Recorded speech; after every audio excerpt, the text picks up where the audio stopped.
bienvenidos a la tercera y última ya sesión de esta cuarta edición de Mejores Empresas, Mejor Democracia, un foro de deliberación ética que venimos impulsando con el apoyo del Instituto de la Empresa Familiar, en colaboración también con el IES,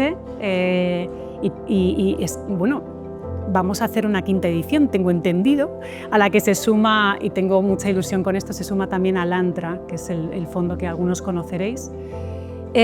Yo quería contaros, para los que sois nuevos, porque siempre en cada una de las sesiones se suma gente nueva, cuáles son los objetivos de este foro. El primero de ellos es entrenar nuestra capacidad de pensar, nuestro pensamiento. Y en Etosfera hemos ido viendo que una herramienta muy buena para ese pensamiento es la ética deliberativa, es este ejercicio que vamos a hacer, donde sois protagonistas. Es verdad que vamos a escuchar a dos ponentes, pero luego sois vosotros los protagonistas, y es una manera de entrenar ese pensamiento.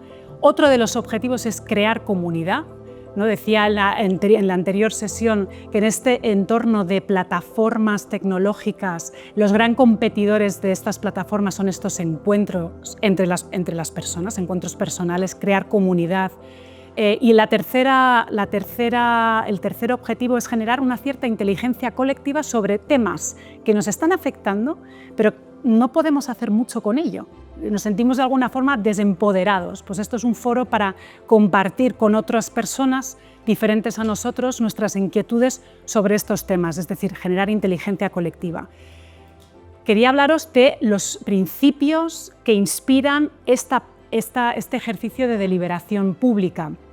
El primero, el diálogo argumentado. En estos foros no importa el estatus que tengas, puedes estar sentado con el presidente del gobierno, pero lo que importa aquí es que tengas unos buenos argumentos. Esto es un principio esencial de la deliberación pública.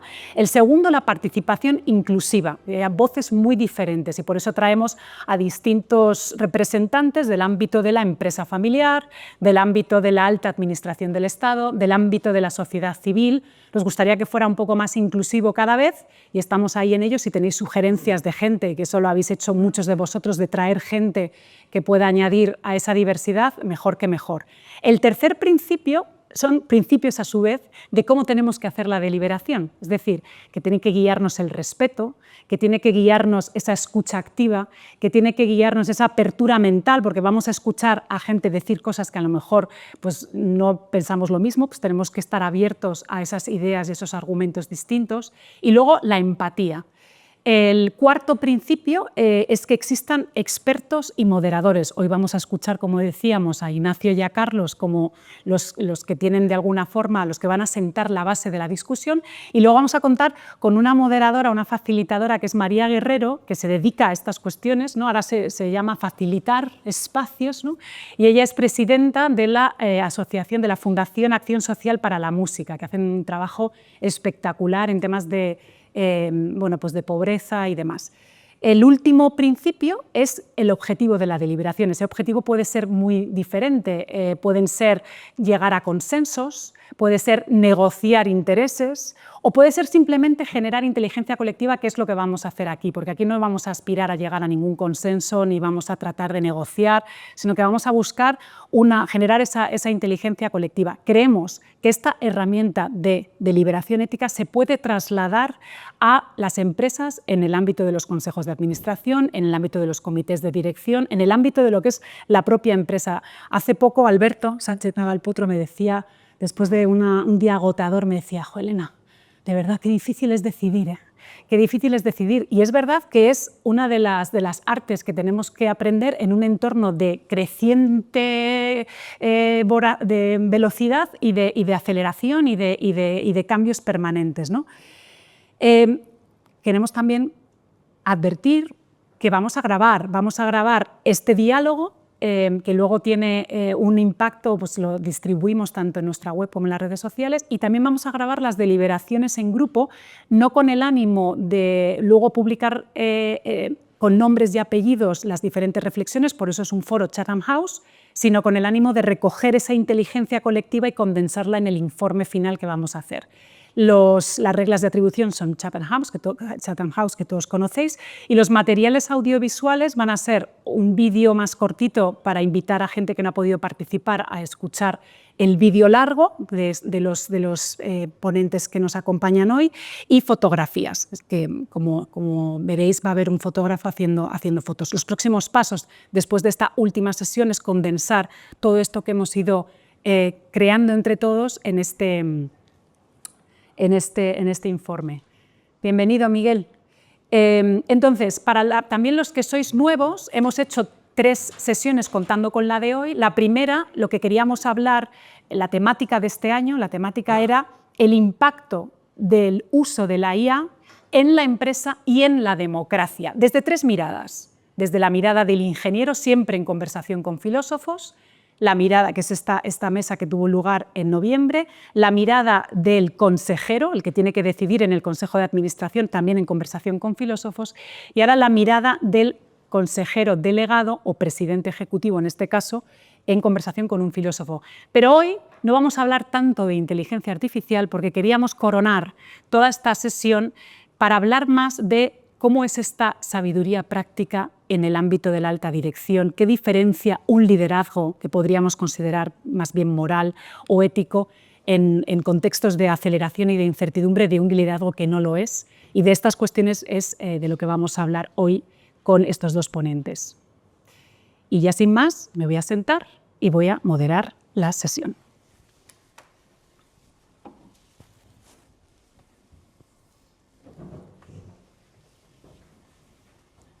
Y quería continuar para hablar de lo que venimos a hablar hoy, que es de liderazgo ético. Quería de alguna forma poner un contexto, y es que vivimos un vacío de autoridad moral debido a la desconfianza generalizada en las instituciones, ¿no? Y a la pérdida de confianza y de influencia de estas instituciones en la sociedad. Una sociedad que, por otro lado, percibe a las empresas como más competentes y más creíbles. La sociedad percibe a las empresas como más competentes y más creíbles por delante de gobiernos y de medios de comunicación. Y al mismo tiempo, los riesgos asociados a la creciente desigualdad, a la creciente desinformación, a las tensiones geopolíticas, al cambio climático, crecen a una velocidad exponencial, y esto nos obliga a preguntarnos hasta qué punto las empresas tienen una responsabilidad puramente económica, que esto es un debate que siempre está, o deberían las empresas también asumir una responsabilidad cívica, una responsabilidad democrática, en definitiva una responsabilidad moral. Entonces, los líderes empresariales se enfrentan hoy a una creciente demanda de liderazgo ético, de pensamiento crítico a la hora de ejercer sus puestos, ¿no? Y para ello contamos hoy con 2 ponentes del máximo nivel, empezando por Ignacio Rivera, que le pedí a tu equipo que me pasara un bio, y yo ya sé que no gusta leer las biografías, pero lo han hecho tan bien tus chicos, que digo, mira, lo voy a leer, los grandes hitos de su trayectoria, para que todos entendamos el viaje que ha hecho Ignacio como consejero delegado, ¿no? Que sea lo que pertenece a la 4ª generación de la familia Rivera. Es bisnieto del fundador de la compañía, que fue fundada en 1906. Es una compañía 120 años. Que tiene 120 años de historia. Se incorpora a la empresa en 1990 y en el 94 asume la dirección comercial y de marketing. A partir del 99, ya como director general adjunto, diseña y dirige el lanzamiento de nuevas marcas y una ambiciosa diversificación de productos. En el 2007 asume la dirección general, apostando por la innovación, la expansión internacional y la distribución. En el 2012 es nombrado CEO, consolidando la presencia nacional y potenciando la expansión internacional, ampliando el negocio del agua. En 2017, Estrella Galicia entra en el selecto grupo de las 30 marcas más valiosas de España.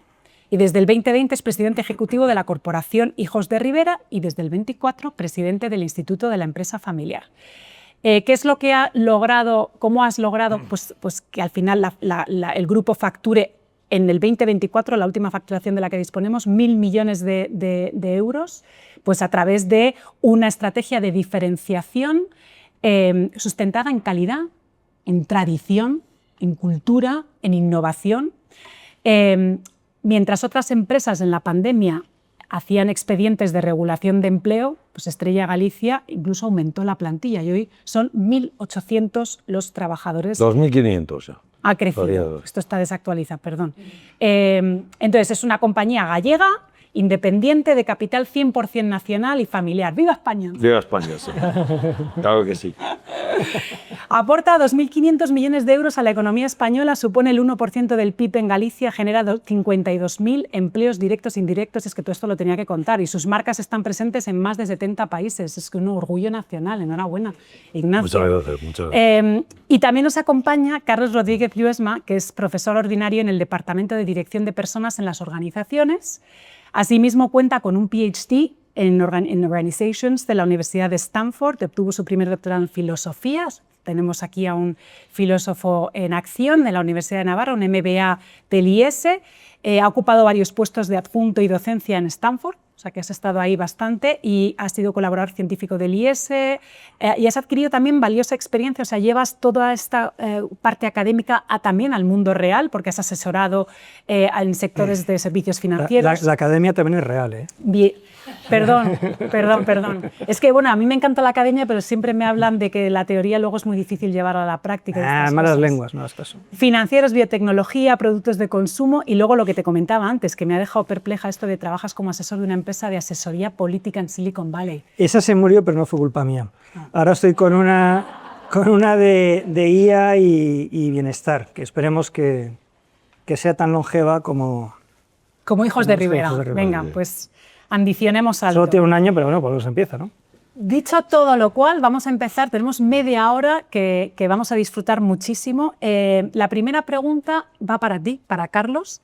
Nosotros en Etosfera hicimos un ejercicio de investigación, estuvimos como un año. Bueno, que no, nuestra investigación es real también. Son migajas en comparación con lo que haces tú, ¿no? Pero ahí llegamos a una definición de liderazgo ético que consistía en el compromiso de la dirección, del consejero delegado, el presidente ejecutivo, con una institucionalidad, es decir, que exista una serie de políticas, de procedimientos, de códigos, con una institucionalidad y un diseño pues, de contrapesos óptimo, pero que al mismo tiempo venga acompañado del cultivo de una sabiduría práctica por parte de esos directivos que les oriente pensamiento y acción a la hora de tomar decisiones en contextos de mucha incertidumbre, ¿no? Esa sabiduría práctica.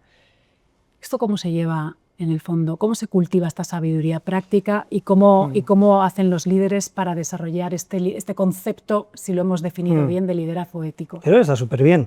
O sea, si hablas de liderazgo ético y el liderazgo puede no ser ético, pero es que entonces está incompleto. Quiere decir, Hitler arrastraba gente, pero nadie diría que es un líder en el sentido pleno de la palabra, ¿no? O sea, liderazgo ético es casi un pleonasmo, ¿no? ¿Por qué? Porque tú lo que quieres es ser un ejemplo para los demás. Pero volviendo a tu definición, a la definición de Etosfera, creo que es bastante completa, ¿no? O sea, porque cuando piensas en ética, piensas en bienes, piensas también, digamos, normas, instituciones, y piensas también en virtudes, ¿no? O sea, la ética, hablas de bienes, de normas y de virtudes. Y creo que la virtud principal sería la prudencia. ¿Por qué? Porque la prudencia, como se dice a veces, es la auriga de las virtudes. Si tú no tienes prudencia, nunca vas a poder ser valiente, ¿no? Serás temerario o serás cobarde. Tampoco vas a ser fuerte, no vas a ser prudente, ¿no? No puedes ser nada si no eres prudente. Entonces, en este caso, yo creo que el modo de pensar este desarrollo de la sabiduría práctica es en ese contexto, ¿no? En ese juego, porque no se puede separar los bienes que defiendes de las normas de las virtudes. Por ejemplo, no sé, aquí como honor a Ignacio podríamos pensar en una empresa que haga, no sé, cerveza, por ejemplo, ¿no? Entonces, tú tienes unos bienes que son los propios digamos, que persigue la empresa. En este caso, uno de los bienes sería hacer una cerveza como Dios manda, ¿no? O sea, una cerveza de la que tú puedas estar orgulloso y que tenga pues, estos valores de los que has estado hablando, ¿no? Por tanto, hay unos bienes que proteger y esos bienes se encuentran dentro de una institución también, ¿no? Y a veces están esos bienes en en conflicto con la institución, porque la institución de lo que va es de conseguir medios para llevar a cabo la práctica, ¿no? Para proteger esos bienes. Y hay veces, bueno, pues que el prestigio, el poder, el dinero se pueden comer propiamente a la práctica esta, ¿no? Y después es fundamental también darte cuenta de que hay una tradición que es la que incorpora los estándares de excelencia, que es la que te dice, digamos, quién eres tú, ¿no? O sea, cuando tú piensas qué es la empresa y quiénes somos nosotros como trabajadores o directivos de esa empresa, tienes una referencia a una tradición que es, digamos, el punto de vista desde el que tú existes. Y por último, pues están las virtudes, ¿no? Y entre las cuales la más importante es la prudencia. Y cuando hablas de liderazgo, no hablas simplemente, yo creo que lo hacéis, yo digo muy bien, no solo de la persona, como se suele pensar a veces, no, el liderazgo va de la persona que hace ver, dice, no. Tienes que pensar en ese sistema que es la persona, sí, el desarrollo de la prudencia, es decir, la sabiduría práctica de esa persona, pero tienes que pensar también en la tradición y tienes que pensar también en los bienes que son propios de esa comunidad. Y virtudes y valores que las estaba señalando Carlos, como la compasión, bueno, Carlos ha puesto especial énfasis en la prudencia, pero otras virtudes que nosotros en este trabajo que hicimos, los investigadores que están haciendo este trabajo de liderazgo ético decían que la compasión, la humanidad, la valentía, la humildad se asocian, son características que se asocian al líder ético. ¿Cuál de ellas, yo te he nombrado unas cuantas, pero podrías tú hablar de las que consideras más relevantes, pero cuál de ellas es la más difícil de cultivar cuando uno dirige una organización tan compleja como la tuya? A ver, yo creo que valores, yo creo que la humildad es un valor difícil de cultivar, pero que para innovar tienes que tener humildad. Entonces, si una empresa realmente es innovadora, tiene que equivocarse, tiene que tolerar que la gente se equivoque, si no es imposible innovar, copiarías. Y para innovar, para atreverte, tienes que ser humilde, ¿no? Tienes que reconocer que te has equivocado, ¿no? Yo creo que esos son valores o sea, Guy Kawasaki, que era un tío que trabajaba mucho y que vive, ¿no?, con Steve Jobs, decía que eres diferente o eres más barato, ¿no? Y que el resto de estrategias que son variaciones, ¿no?, combinaciones de esas. Y yo creo que si tú quieres ser diferente, tienes que ser humilde para poder innovar y para poder buscar la diferencia. Y después el hambre. Yo siempre he tenido el no perder el apetito, ¿no? Yo desde luego, yo entré en una compañía con 30 millones, llegamos a 60 y dijimos, se puede doblar 120, se puede doblar 250, se puede doblar 500, se puede doblar 1000, y ahora creo que se puede doblar en 5 años y 2000. Y cuando llegue un momento que no piense eso, pues creo que es el momento de entregar el listón. Yo creo que la juventud también se lleva un poco en la cabeza, no en los años y en las ganas, y eso es el hambre. Y un ejecutivo tiene que tener hambre impactando positivamente, no hambre egoísta de lucro para ti, pero tener hambre de generar impacto positivo, de que tu compañía no solo crezca a nivel económico, sino que también haga bien, ¿no?, a la sociedad. Y yo creo que eso es la humildad, el tolerar la equivocación y el hambre. Yo creo que son 3 valores que a mí yo me he amado y sigo viviendo muy intensamente, ¿no? Muy interesante. Carlos, ¿es posible el ejercicio de un liderazgo ético en el mundo actual, donde estamos viviendo esa competencia feroz, donde hay estas tensiones geopolíticas, donde estamos viviendo esta especie de carrera entre Estados Unidos y China, donde a todos nos obliga, y todo esto que se está diciendo de Europa, ¿no?, de los valores humanistas europeos, que es cada vez más complicado mantener? ¿Cómo lo estudias tú y también cómo lo llevas tú al mundo real? A ver, complicado, pero vamos a ver. Una cosa que tenemos que entender, yo creo, es que, o sea, lo que estás hablando, de lo que estás hablando hay un eje ahí, ¿no?, que es el poder, ¿no?, el uso descarnado del poder. Y sí que es verdad que parece que, pues hombre, es que hay una preponderancia de ese desencarnamiento del poder, ¿no? Pero eso está desde el principio. O sea, si digamos, la violencia es parte de las historias fundacionales en muchas tradiciones, ¿no? O sea, tienes Caín y Abel, zurriagazo de Caín y Abel, tienes Indra y no me acuerdo cómo se llama, Dravid creo que es en los hindúes, tienes como Odín y otros dioses matan a Yggdrasil en las leyendas nórdicas, en fin, Cronos y Urano, bueno, la lista es muy larga, ¿no? O sea, quiere decir que el poder es una dimensión fundamental de la vida, ¿no? Ahí el problema, claro, es que no todo es poder, ¿no? O sea, y no es precisamente lo que te hace más humano el poder, porque tenemos cabeza, tenemos corazón y tenemos manos, ¿no? El poder sería las manos, es decir, existe lo que se puede hacer, pero existe también la verdad, existe también el amor, ¿no? Y bueno, también en distintas tradiciones esto está muy claro. Simplemente por mencionar una que supongo que estará cerca de nuestra sociedad, Dios Padre es poder, Dios Hijo es la verdad y el Espíritu Santo es el amor, ¿no?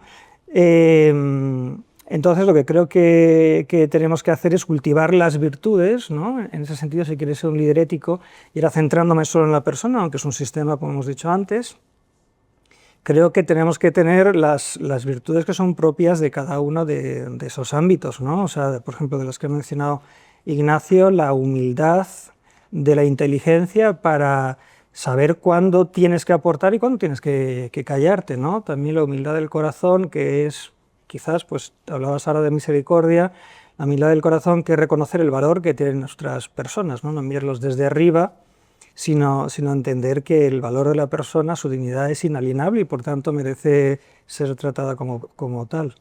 Y después la justicia, que sería en cierta medida la humildad de las manos, ¿no? O sea, para usar el poder de un modo que sea justo y no arbitrario. Y creo que así es como hay que actuar, por así decirlo, digamos, con esas virtudes y creando pues, islas de cordura, ¿no? Islas de cordialidad, islas donde la gente se encuentre como persona y sepa mirar más allá, no anulando la diferencia, sino cómo haciendo tú que en tu familia y en este caso en tu empresa, la gente de nuevo se encuentre como personas y crees una comunión en la diversidad, es decir, que la diferencia no sea algo que te impide, como muchas veces se presenta, que te impide relacionarte, sino que es precisamente la ocasión de relacionarte. Si hay otra persona que es más lista que yo o que sabe algo más que yo me voy a acercar a esa persona y decir, oye, ¿esto cómo lo haces? Y eso puede ser, como en Casablanca, el inicio de una hermosa amistad, ¿no?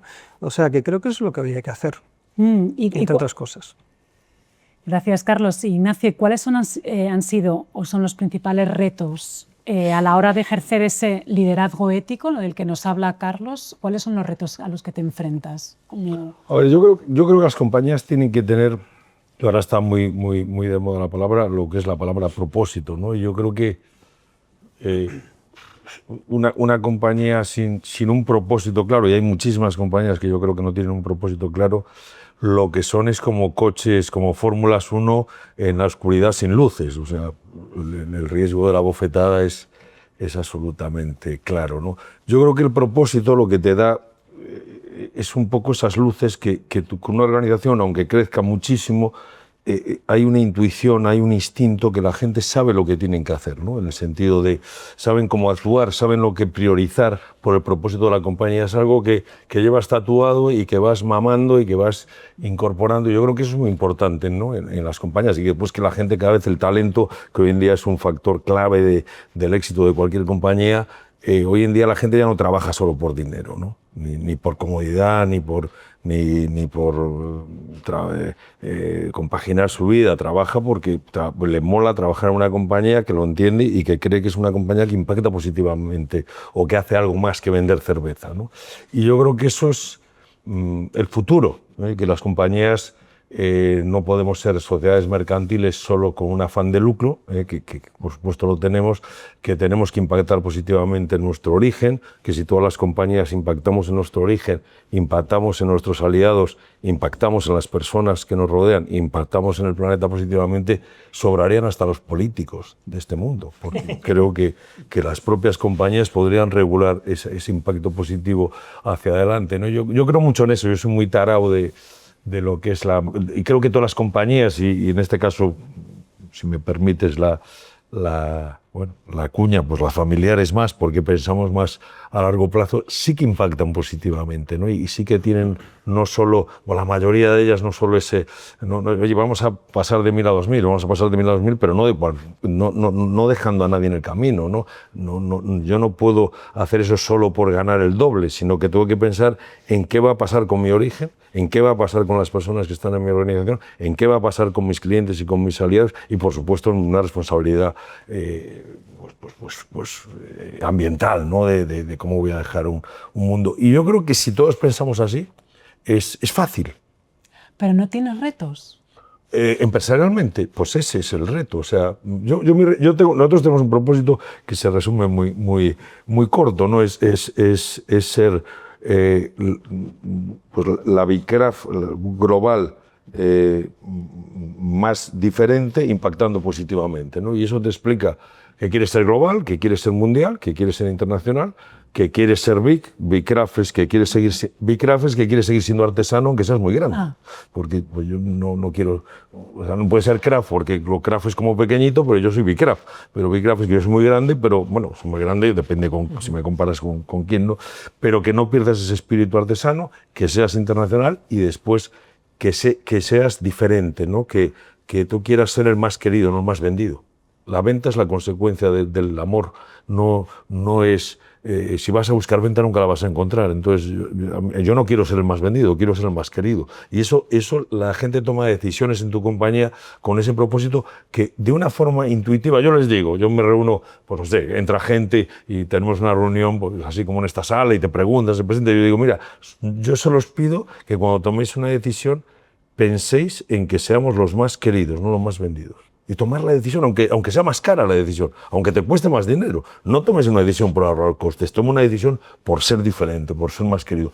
Y si eso es el faro que te decía antes, si todo el mundo ve eso, es que las compañías van solas. Nosotros somos meros payasos, que los CEOs somos gente que animamos, que bromeamos, que damos cariño, que damos buen rollo, pero si la gente tiene un faro, no valemos para más que eso. Yo te lo digo en serio, por eso el propósito, si brilla, las compañías son más fáciles, yo lo tengo clarísimo.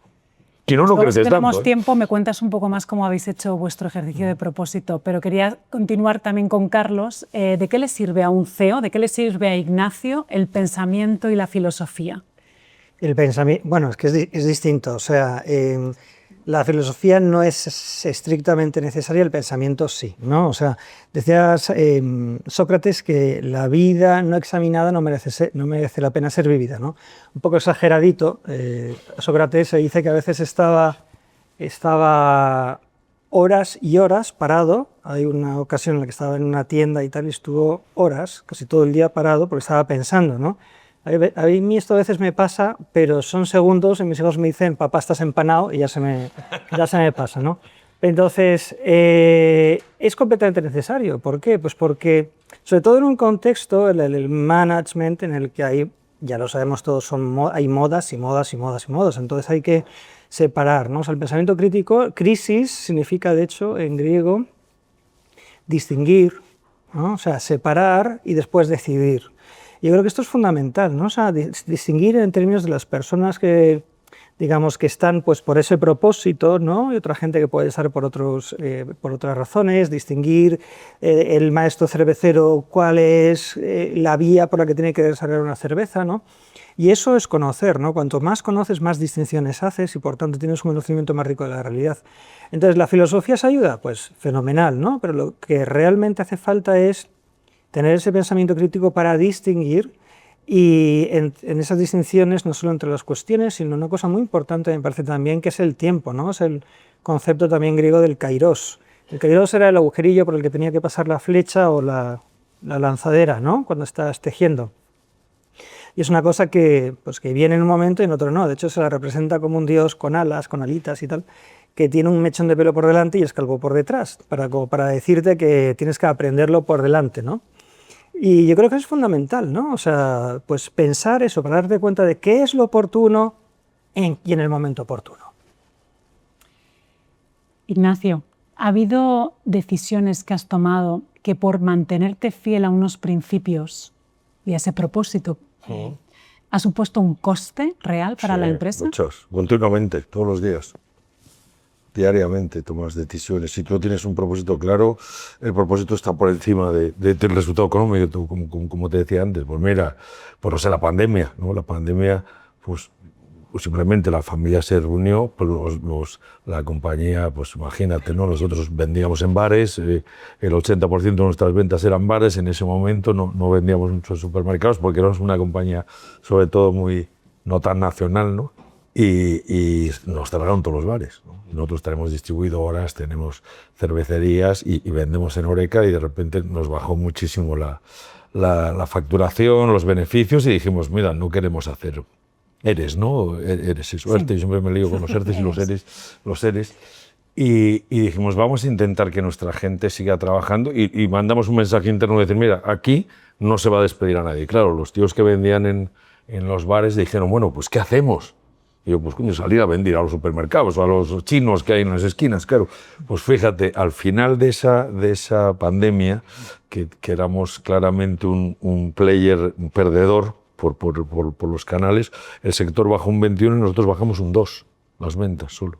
Y contratamos más gente. Nosotros acabamos contratando más gente, defendiendo a todo el mundo que estaba, y yo creo que la organización, pues... Y fue algo... O sea, yo eso también... y yo no soy muy de Apple ni de Steve Jobs, que me parecía un tipo a nivel management, no voy a decir despreciable porque tampoco he sido muy dramático, pero no era un buen tipo con la gente, ¿no? Steve Jobs ahora era un tipo que era brillantísimo. Él decía una cosa que yo hago mucho, ¿no? Y que yo me siento muy identificado, que es que tú cuando sientes una cosa la tienes que hacer, ¿no? La intuición. Que la tienes que hacer. O sea, que tú no puedes no hacer lo que sientes, ¿no? Si realmente tú tienes un sentimiento de a dónde vas, a dónde va una compañía, a dónde vas tú con tu vida, que no te arrepientas, que hazlo, ¿no? Y que algún día, si tú miras para atrás, tendrá sentido unir los puntos, pero que los puntos nunca tienen sentido unirse hacia adelante. Pues yo creo mucho en eso. Nosotros, pues la Fórmula 1. Nosotros ahora patrocinamos la Fórmula 1 hace 12 años. Yo cuando patrociné la Fórmula 1, a mi familia casi me echan. Este tío está loco, están en Galicia, pero ¿qué hace con la Fórmula 1? Bueno, ahora tiene sentido estar con Carlos Sainz, con la Fórmula 1. Entonces, yo creo que tú tienes que unir los puntos con tu locura. Yo creo que hay que estar un poco loco y que después tiene siempre sentido unir esos puntos, o La Casa de Papel, o muchísimas cosas que hicimos. Y después, bueno, la fábrica de La Coruña, nosotros en la fábrica que teníamos podíamos hacer el doble de litros, pero cambiando, o sea, no podíamos tardar un mes en hacer cerveza, ¿no? Y dijimos, bueno, ¿qué hacemos? ¿Vendemos el doble cambiando cómo hacemos la cerveza? Y dijimos, no. Bueno, pues ¿dónde hacemos la segunda fábrica? Llamamos a las Big Four, y todas las Big Four, pues evidentemente son listísimos, y nos dijeron, hombre, chicos, pues las tenéis que hacer o en Madrid o en Sevilla, ¿no? Porque claro, si tenéis que llevar un barril a Sevilla y volver a La Coruña, esto tiene un coste logístico que son 9 millones de euros más, y claro, si lo hacéis en Sevilla, pues solo tiene que ir a Madrid y a Sevilla, y a La Coruña y a Sevilla. Entonces no seáis burros, y no, la hicimos en La Coruña. En La Coruña, ¿por qué? Por el agua, porque es nuestro origen y porque es Estrella Galicia, ¿no? Y entonces, yo creo que a veces hay que hacer lo que te da la gana y a veces arrepentirte de lo que haces, pero es lo que te permite ser diferente. Carlos, en este contexto de creciente digitalización, aquí ya sí que podemos hablar un poquito más de inteligencia artificial y de progresiva sustitución del trabajador por la máquina, que es el gran miedo al que nos enfrentamos y la gran incógnita, ¿no?, de cómo va a redefinir la inteligencia artificial y la automatización y estas tecnologías exponenciales. ¿Dónde reside la dignidad del ser humano en la empresa? ¿Cuál es el contrato social entre los dirigentes, directivos y los trabajadores? Da la pregunta. Se la dejo a Carlos, Pues no, para ti, Oye, no, para ti, que es muy buena. No. Yo veo que estás sintiendo fuertemente que debes responder ahora. No, por favor. Váyame, yo que me había engañado. A ver, esto es un poco parecido. A ver, todavía la gente... A ver, yo creo que todavía no sabemos, al menos yo, pero podemos pensar, imagínate, podemos pensar en la línea de producción, ¿no? O sea, lo que promete la inteligencia artificial, entre otras cosas, es una especie de taylorismo 2.0 en el que se aumenta la fricción. O sea, cuando vives en Silicon Valley y hablas con gente de las tech, o sea, un concepto fundamental es la fricción. Rebajar la fricción, ¿no? Porque esta gente son ingenieros que quieren rebajar la fricción. El coche, si hay menos fricción, pues consume menos y tal, y todo. Eficiencia. Pues una cadena de producción es mucho más eficiente que, pero bueno, que trabajar así, digamos, en grupos y tal y cual, ¿no? Pero es verdad que puede haber un problema con la dignidad de la gente, lo conviertes en una pieza del sistema. Y aquí puede parecer lo mismo, ¿no? ¿Dónde está la dignidad del trabajo? Hay una dimensión que es objetiva y otra que es subjetiva. La objetiva en general tiene que ver con la variedad de tareas, a mayor variedad de tareas, mayor dignidad. También si la tarea empieza desde aquí, desde el principio hasta el final, si lo haces un trocito, haces todo. Y el propósito de esa tarea, ¿no? O sea, la repercusión de esa tarea. Y después tienes también dimensiones que son internas, ¿no? Que tiene que ver con tu autoestima, tiene que ver con cómo te desarrollas como persona, como trabajador, cómo te desarrollas moralmente y cómo te sientes conectado, ¿no? Relacionalmente a los demás. Todo eso, cuanto más, en principio, mejor. Y ahí la pregunta es esta, ¿no? O sea, cómo la gestión algorítmica puede contribuir a eso. Y está mezclado, quiere decir, hay veces, tú eres un taxista de Uber, pues entonces lo que te dijo, no puedo más, estoy hecho polvo y tal, voy a cerrar. Le das para cerrar la app y te dice, oye, que hay un anuncio, no sé, hay un concierto no sé dónde y tal y cual, y hay pastuki y tal. O te dice, este mismo día, el mes pasado y tal, pues facturaste más. Entonces, digamos, lo que hace es, y bueno, no te digo ya con los de delivery, ¿no? O sea, que es posible usarlo de una manera que sea una concentración del poder arriba y que, digamos, denigre a los trabajadores. Pero también puede haber buenas aplicaciones. Por ejemplo, cada vez más en medicina ya sabemos que el sistema médico, o sea, está absolutamente colapsado, ¿no? O sea, es que no dan. De hecho, muchas veces tienen doble booking, ¿no? Una de las cosas interesantísimas, buenísimas, es usar la IA que está escuchando, obviamente con permiso, está escuchando esa conversación y cuando acaba el médico o la médico, no tiene que escribir el informe. ¿Por qué? Porque la IA te lo ha hecho, además te lo hace espectacular. Quirón, por ejemplo, tiene una cosa que se llama Escriba, que da espectacular, y te mete todo en sus campos y tal y cual. ¿Y qué sucede? Que entonces puedes dedicar más tiempo a la gente. Entonces tenemos que tener menos de lo primero y más de lo segundo, pero estamos, o sea, en el mundo real del trabajo e irreal de la academia, estamos todos haciendo lo que podemos para intentar entender qué está pasando, y una vez entendamos qué está pasando, aquí tenemos a Óscar, que sabe un montón de ella, como 250.000, 325 veces más que yo, que viendo eso, qué es lo que está pasando, cuáles son las posibilidades y qué tenemos que hacer, ¿no? Para que contribuya a una humanización del trabajo de la persona y no sea justo lo contrario. ¿Tú tienes algo que añadir, Ignacio? Bueno, yo mi debate sobre la IA es un poco a dónde nos va a llevar la IA, ¿no? Y yo creo que es que tenemos que perder el miedo a la IA, ¿no? Yo creo que tenemos un cerebro racional, una parte del cerebro, otra emocional, y ahora es como si nos saliese un bulto aquí y tuviésemos una tercera parte, que es la artificial. Y si no tenemos el bulto aquí para sentirlo dentro de la cabeza, la inteligencia artificial está en otro sitio.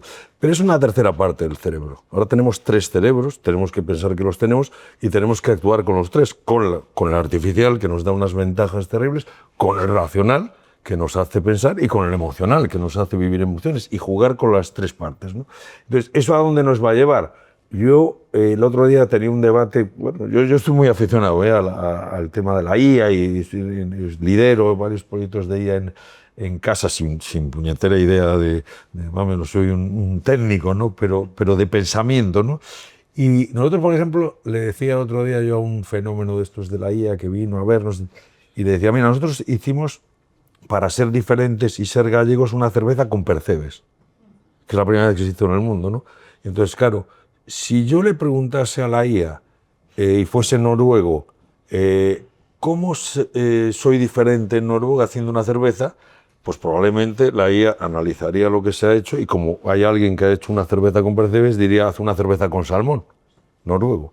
Y le decía, ¿y si no lo hubiésemos hecho, la IA te lo diría? Y me decían, no.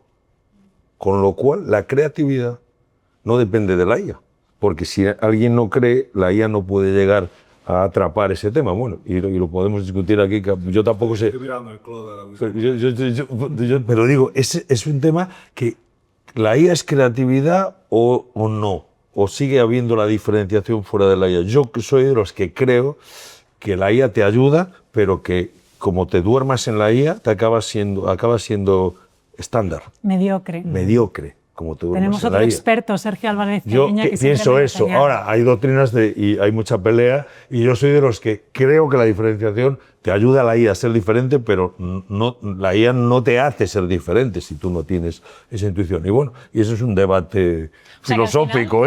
Para volver a la pregunta que le hacía Carlos, de dónde reside la dignidad del ser humano en este contexto, es al final en potenciar nuestra creatividad. Es ser útil. Y es ser útil, no es en sentir que yo esta paga de que dice, bueno, se acaba la humanidad, hay que pagar a la gente. Hombre, hay que pagar a la gente, pero no hacer nada, eso es terrible, aunque puedas comer y beber, ¿no? Y tener tus necesidades básicas, necesitas sentirte útil, ¿no? Esa es la visión del economista que dice, oye, ya está, ¿no? Pero, o sea, es que la gente necesita trabajar porque necesitas sentirte útil, porque estamos hechos para dar la vida por los demás, claro, ¿no? Te quedas ahí con un molusco, no puede ser. Totalmente. Si es un percebe, no está tan mal, pero un molusco es un gran... Mucho percebe por ahí. Y ya para terminar, Ignacio, y esta es una pregunta un poco que pone fin de alguna forma a toda la conversación, la toma de decisiones, ¿no? Como decíamos, es clave es una competencia básica del buen liderazgo, ¿no? Saber tomar buenas decisiones. ¿Cómo toma las decisiones un líder que apuesta por el bien común? Ya nos has ido avanzando algo a lo largo de la conversación, pero ¿tienes alguna cuestión adicional? Pues siendo fiel a tu propósito, yo creo que las decisiones, lo que no puede ser es... No puede ser coherente. Yo creo que la coherencia es base en una organización. O sea, si tú eres un tío que tienes un propósito y que pues no eres coherente con tu propósito, lo que hace tu organización es decir, bueno, esto no hay nada. Si detrás de las promesas de una marca no hay realmente el espíritu de una empresa, pues habrá 1000 cervezas o habrá 1000... no sé, cualquier categoría de producto, y cada personalidad de marca atiende a unos valores y tienes que ser consecuente porque el algodón no engaña, ¿no? Y yo en ese sentido pues creo que tienes que ser muy fiel a tu propósito, que las decisiones no las tiene que tomar siempre uno. El propósito te une muchísimo a agrupar, a ayudarte a tomar decisiones. Y después que tienes, yo creo que es otra virtud también de un buen ejecutivo, no tener miedo a rodearte de gente mejor que tú. O sea, al revés, te tiene que poner eso, te tiene que gustar, tiene que ser atractivo rodearte de gente. O sea, yo puedo ser, oye, pues tú eres un presidente ejecutivo, todo el mundo me dice, oye, coño, me has pasado de 30 millones a 1000. A ver, cuéntanos la clave. Y digo, pues chico, pues propósito, y después la clave es rodearte de gente mejor que tú, que a lo mejor... No son un payaso como yo de la organización que los anima a todos. Yo a lo mejor la virtud que tengo es de escucharlos, de animarlos, pero en finanzas son mejores que yo, en marketing es mejor que yo, en ventas es mejor que yo, en logística, o sea, son gente que son infinitamente mejor que yo. Es que eso es indudable, yo no tengo ni pajorera idea de organizar logística o en IA o en digitalización. Tú te rodeas de esa gente, después buscas, hilvanas, no coses, hilvanas ese propósito, tienes una organización muy orbital. Yo creo muchísimo en que cada organización tiene que tener un rol orbital sin que los demás lo paren y que tú eres el dueño del ecosistema. Pero tú tienes que tener a cada uno en una órbita, y yo lo veo muy... Después vienen los de auditoría interna que orbitan así, en vez de orbitar así, para vigilar. Pero es muy orbital, y cada uno que haga lo que quiera en su órbita. Y alguien tiene que poner orden en el ecosistema y en el caos. Y esa es la labor del CEO, animar el ecosistema, decir tú más rápido, tú más lento. Pero director de orquesta. Pero los de la órbita son los que orbitan perfecto. Y vas a ir tú a la órbita a decirles, oiga, vayas usted aquí, pesado. Y tú eres un poco ese... Y si haces eso, aparte de divertido, pues bueno, te van pagando cada vez más como presidente y la cosa va bien. O sea, yo estoy contento. Muy bien, oye, pues un no aplauso. No se lo digas a mi familia, que si no me dejan de pagar. Un aplauso. Muchísimas gracias a los dos.